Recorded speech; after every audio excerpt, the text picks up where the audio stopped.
Hello, and thank you for joining Two Pondering Pagans. I'm Rook. And I'm Salon. Today we're going to talk about earth-based religions and elements and a couple of other things, so... Roll intro.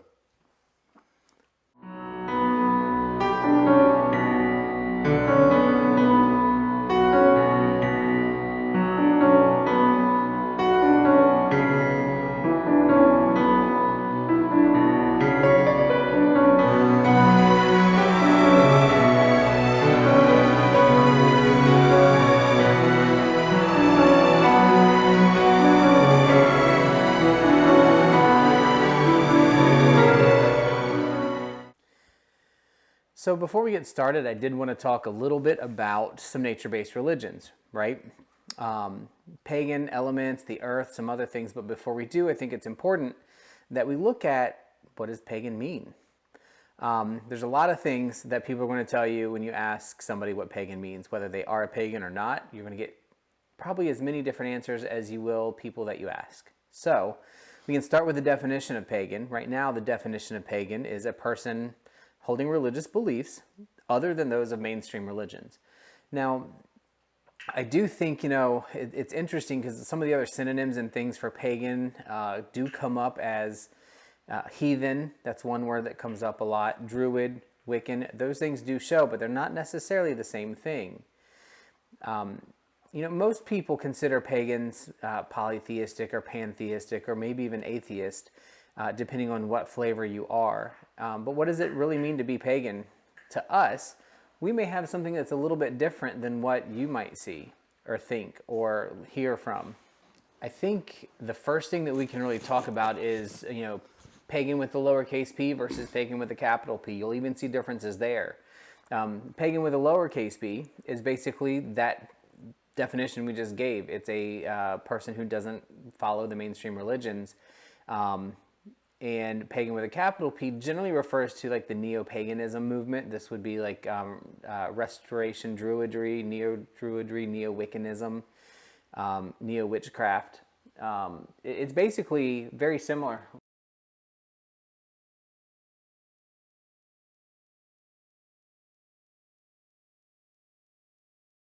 So to me, it really doesn't matter. I'm not speaking for all pagans when I say we either. I am speaking for myself, probably some things that Rook probably agrees with to a degree. So, but again, any individual you ask or talk to is going to be doing whatever that individual does and believes. So we do truly believe in paganism as a way to describe the umbrella of everything that's, nature-based, earth-based, uses the elements, has birth, growth, death, rebirth in it. But all pagans are different, and they're going to have different thoughts. So when I say we, I'm talking about us here in this house. It may be different with even friends of ours that consider themselves pagan. So it's really important that people know we're making generalizations based on our practice and what we've learned. And I don't want to offend anybody with that. So knowing that, if you believe or feel differently, I would love to hear your comments and have a conversation. So please make those comments, but keep them kind.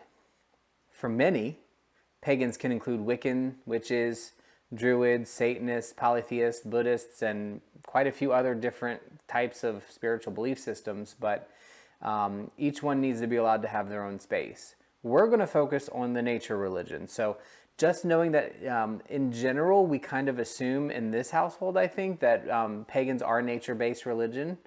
Or spirituality is probably actually a better word. And that's kind of what we're going to focus on. But just know that you may run across a pagan person that is not nature-based or earth-based, and that's fine, and we shouldn't judge that. So we'll be focusing on things like working with the energy of the earth, working with the energy of the trees, nature, animals. Things like conservatism, animal friendliness, eco-friendliness, water preservation, animal rights, those kind of things are all a part, to me, of our nature-based religion. And I hesitate for a second to say religion again because that's how it's discussed, but to me it's not necessarily a religion. There's no specific dogma or requirement to adhere to or cult leader to follow. So with that being said, I think Rook is going to talk a little bit about a couple of different paths that both of us are highly involved with. Yeah, thanks, Mystic. So, yes, I wanted to talk about two paths that I have studied, or like Mystic said, I'm involved in. And then at the end, talk about how they're actually combined into one practice that some people follow and I really like. So that's Wicca and Druidry, which are combined into Druidcraft. So Wicca is a religion. So that's different from practitioners who just consider themselves witches or from people who practice witchcraft. Many scholars trace the origins of Wicca back to Northern European pagan traditions or practices. Wicca is pantheistic. God is the universe and part of everything. So the mountains, the animals, the trees, this footstool, and we should take care of everything that's in the universe. Taking care of the world and not harming anything the god or goddess has created. Wiccans focus a lot on ecology and seasonal cycles. Some use magic and other ritual practices such as divination, chanting, dancing, drumming, and singing to celebrate natural cycles and to promote healing. For Wiccans and other groups, this is sometimes referred to as celebrating the turn of the wheel of the year. There are some common traits of Wicca. We reject doctrine and patriarchy. We use a lot of symbols in Wicca. For example, the pentagram to symbolize protection, the human body, and the elements of the earth. Wiccans, some of them, consecrate their space and cleanse their magical tools and space for different workings and as a practice. Wiccans believe in the interconnectedness of all life, deeds, and beings. Some Wiccans honor and work with deities, others do not. Some delve into magic with their work to manipulate their situations and world around them, and others do not. Many Wiccans, we don't have a lot of rules, but many Wiccans follow the Wiccan Rede, which in summary states, if it harms none, do what you will. A lot of people don't follow this. A lot of people in Wicca follow the threefold law. I mean, the general concept that whatever you do will come back to you 3 times. A lot of people don't follow it. I do believe, because actions, work, everything is energy, and from my personal experience, what you put out, there is a return on it. And where it's especially important to be aware of is if you're going to do baneful magic or to right a wrong that's been done to you, you have to, I'm not saying don't do it, but just be aware or conscious that it can come back to you and there could be some blowback or other effects.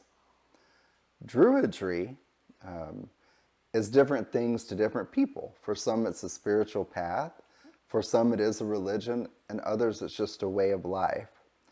There is no sacred text or equivalent to the Bible in Druidry, and there's no universally agreed upon set of beliefs in Druidry. There are different kinds of Druids. There's monotheistic Druids, which believe in one deity or god or goddess. There's duotheists, who believe Druidry exists as a force of beings, god and goddess. There's polytheists that believe in many different deities as a representation of spirit or the source. And there's animists. And animists believe that divine is in everything, and so everything is divine. And therefore it should all be respected. And in that, it's recognized that a human is not supreme over a dog, or a human is not supreme over nature. No matter what a Druid thinks about deity, one thing is for sure, all Druids revere nature as sacred and divine, and feel that we should not harm or do any bad towards nature. One really good or common characteristic for modern Druidry is diversity. So we don't think I have the key, I have the answer, I have the way. we kind of realize that each of us has a part of that and are connected. Another concept or part of Druidry is the other world, which is most commonly seen as or thought of as the place we go when we die, but it's also a place we can visit during our lifetime through dreaming, meditation, under hypnosis, or through journeying under shamanic trance. Most Druids, with maybe the exception of a Christian Druid, believe that the soul undergoes a process of successive reincarnations in human, tree, and animal form. There are 3 goals of a Druid, and that is wisdom, creativity, and love. And Druids feel that we master these goals, wisdom, creativity, and love through the multiple lives or reincarnations on the earth. Druidcraft is a practice that combines both Wicca and Druidry, and one example of a difference would be, unlike in Wicca, where mostly or often we invite the elements to do our bidding, in Druidry we do greet the quarters, and we would say, let there be peace in the east, let there be peace in the north, let there be peace in the west, let there be peace in the south, as we invite the elements and a deity, if you work with them, to participate in the work. So those are a couple of areas or paths that both Mystic and I have studied and practiced. So I think it's interesting that, you know, we talked about, or you talked about Wicca, you talked about Druidry. Both of them have a heavy influence on what we do. I do want to just clarify, and I didn't think about it earlier. I wish I would have thought about it, but Wicca and Druidry are separate from witchcraft. Yes. So witchcraft is the practice, and so at least from our perspective. So there's a practice of manifestation and working with building energies up to send them out or to manifest things in the physical world, or the mundane world as we like to call it.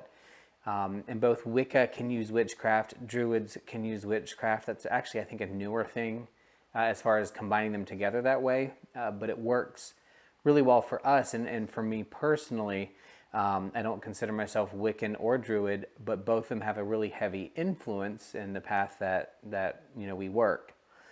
It's more of a theoretical process, though, of thinking, you know, do I have to pick a path? And that really trips people up sometimes. I think that choosing a specific path is probably not the best way to go.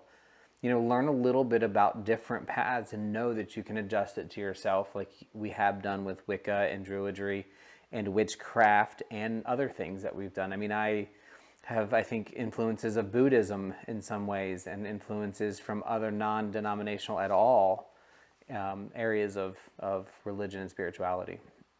You know, I just want to say one thing that was hard for me when I first was interested 3 years ago in Wicca. Mystic got me awakened and interested in it. Was I wanted to get rid of everything I grew up with.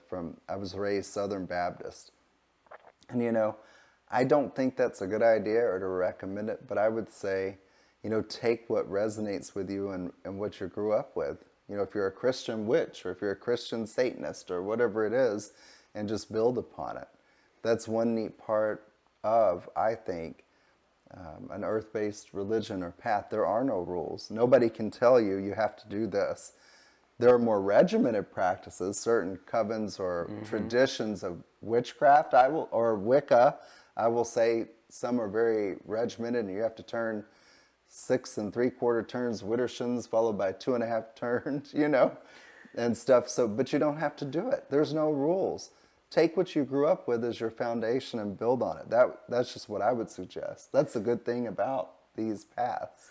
Yeah, I was going to say, when you mentioned that Wicca has no rules, or some of these practices don't have rules, the rules are imposed on the people that believe them or think that they're necessary. So if you're part of a group or a coven that has rules, or if you read certain books, there's going to be rules.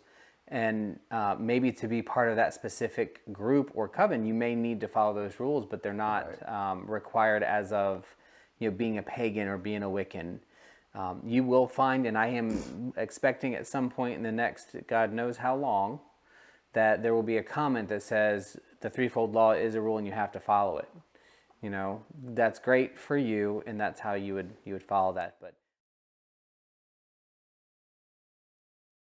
when we talk about it from a nature-based perspective, I think it's really important that we also try to define what is nature to us. And so, you know, is it just the wilderness? Is it elements? Is it being outside? Is it hugging a tree? Is it a bird building a nest? Or is it the things that humans create as well? You know, I watched a video earlier that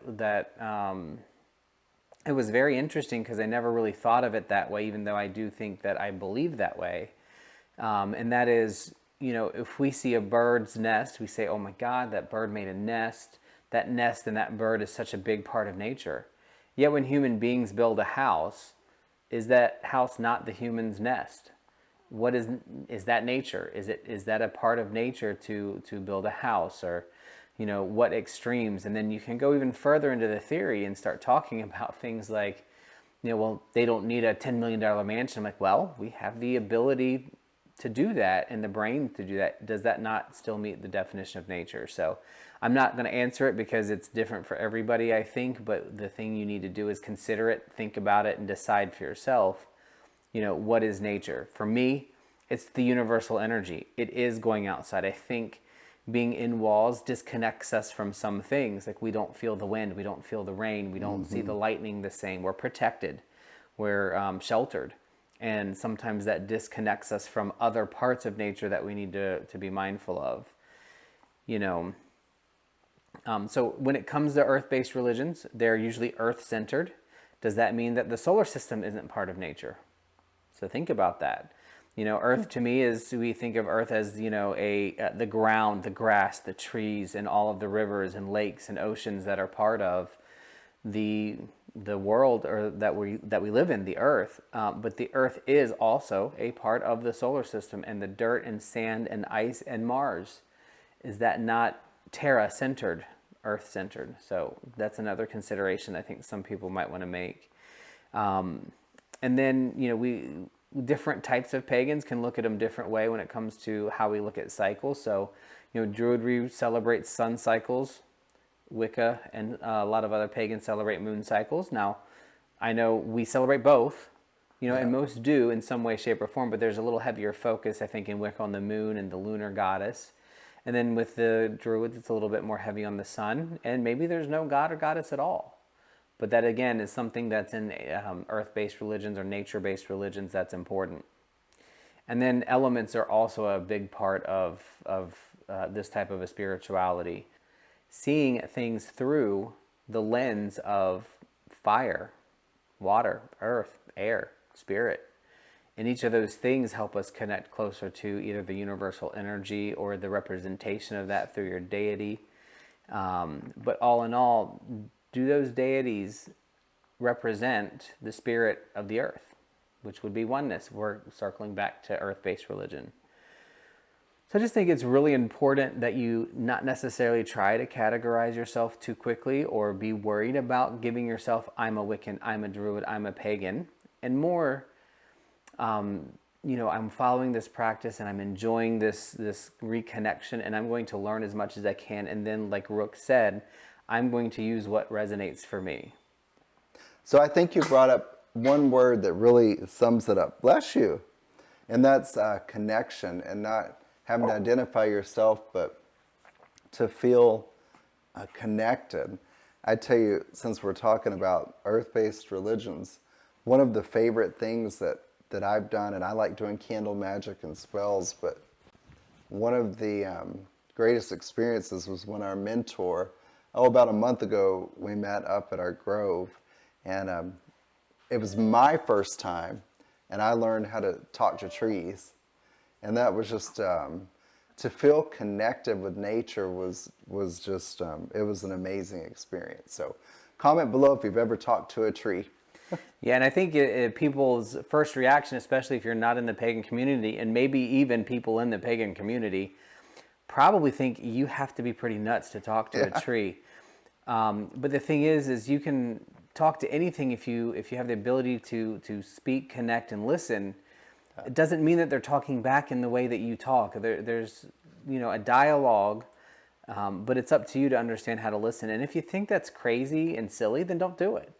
Yeah. If you try and it doesn't work for you, try something else. I have come full circle more than once in my practice over the last 25 years now, if not closer to 30, where I tried something, I'm like, that's dumb.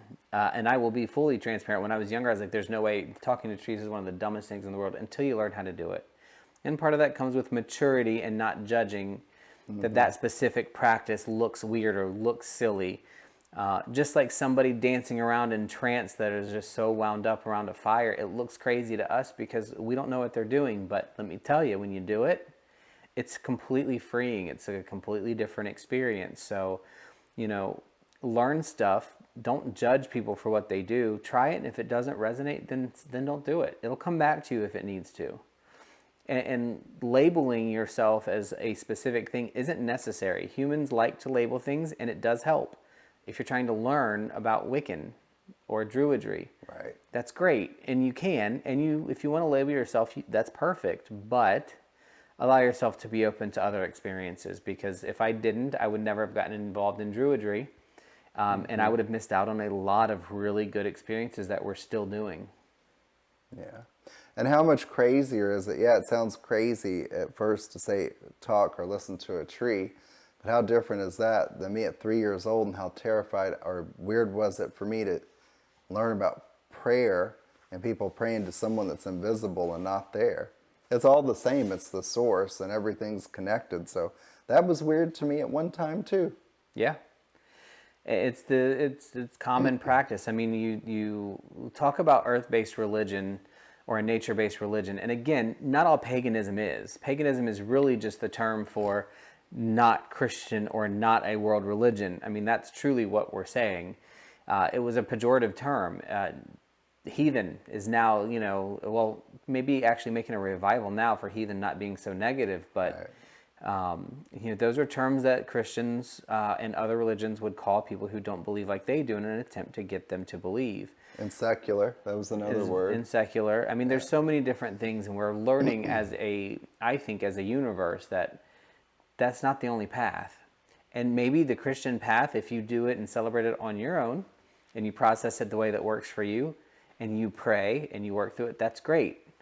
And you should do that if that's what works for you.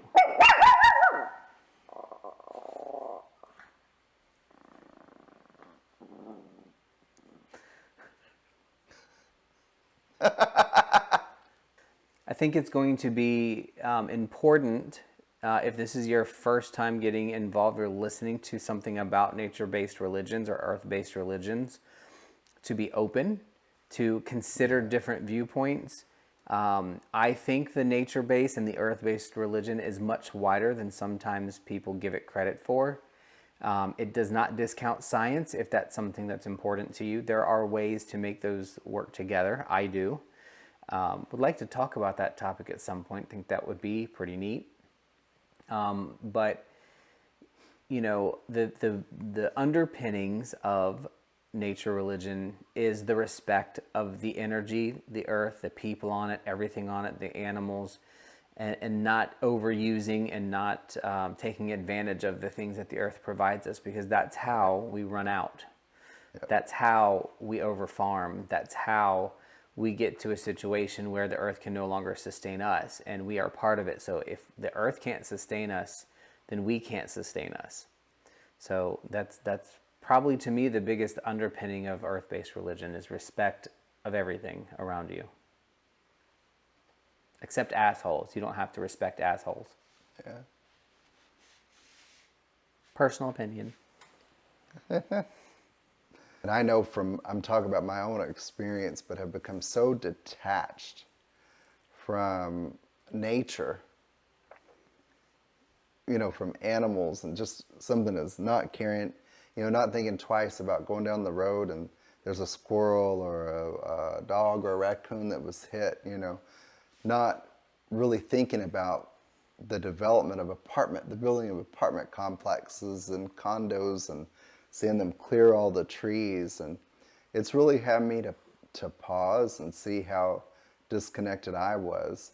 And there's a term I want to talk about later, but it's the world of agreement, which is this plane that we're on and what we've been conditioned to think from a young age about desensitizing, not believing in magic, not believing in things, not believing in our, when we were kids and we had imaginary friends. I had one named B, and I guarantee you B was real. Well, didn't you go to and this is completely off subject, didn't you go to a medium and kind of had some explanation about that?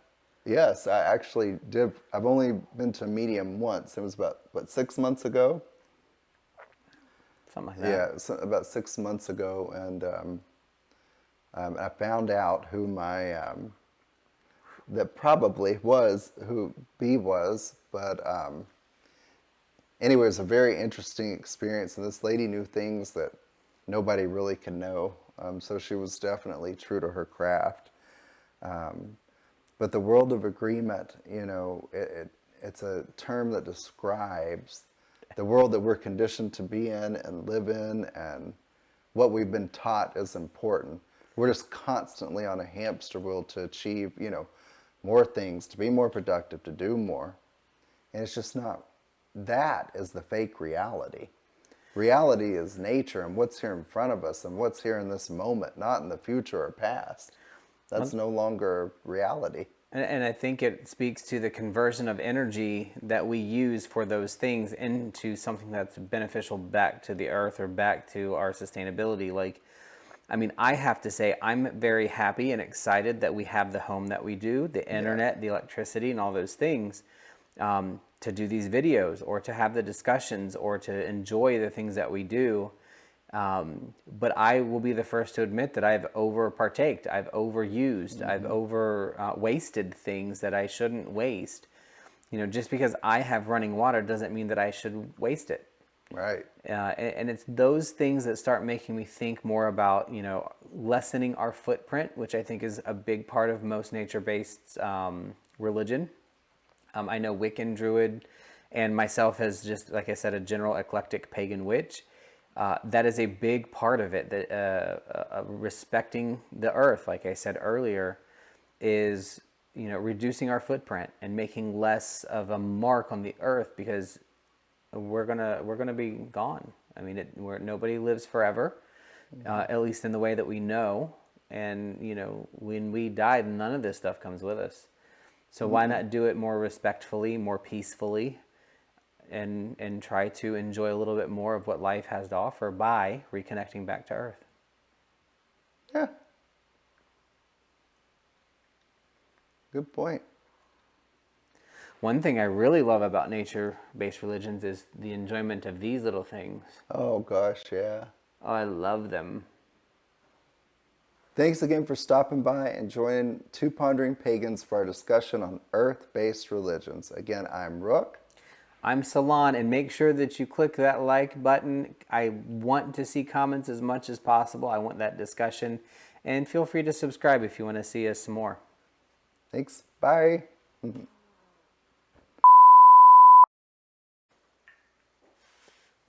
What is she chewing? Tina.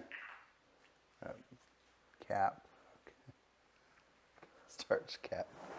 God, my finger hurts. I can vape.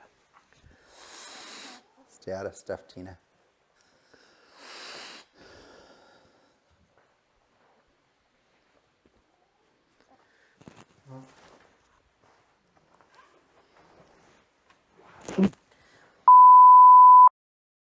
Back up, Tina. Dear God, I didn't know she was going to be the problem. BG's being good.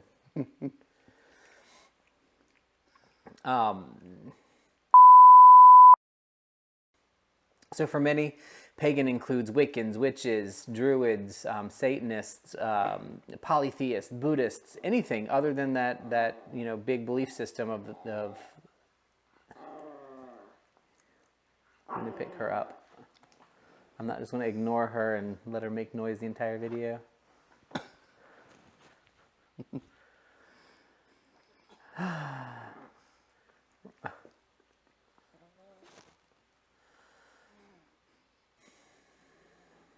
I have no clue where I left off.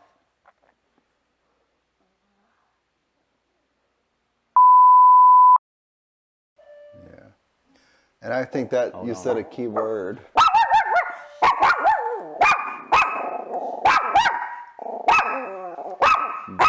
Barking at nothing. Oh gosh.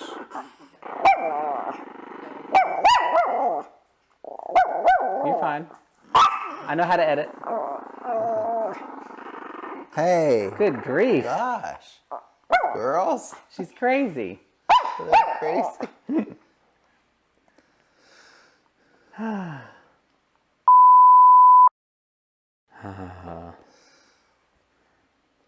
You want to get down? Because I'm not going to protect you from the white mistress.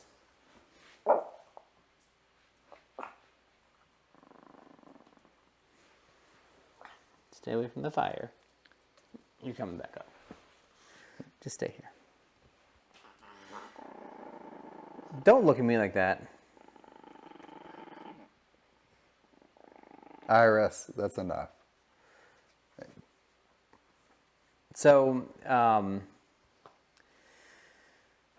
it's shit.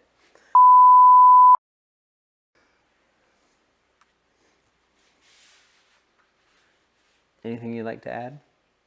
No, I'm thinking of other topics. One that I learned about recently, and I would like to talk about talking about the earth and the earth-based religion. You know, Okay. God, I don't know who shit. I know. I was thinking couldn't that somebody breathe. shit like a fucking horse.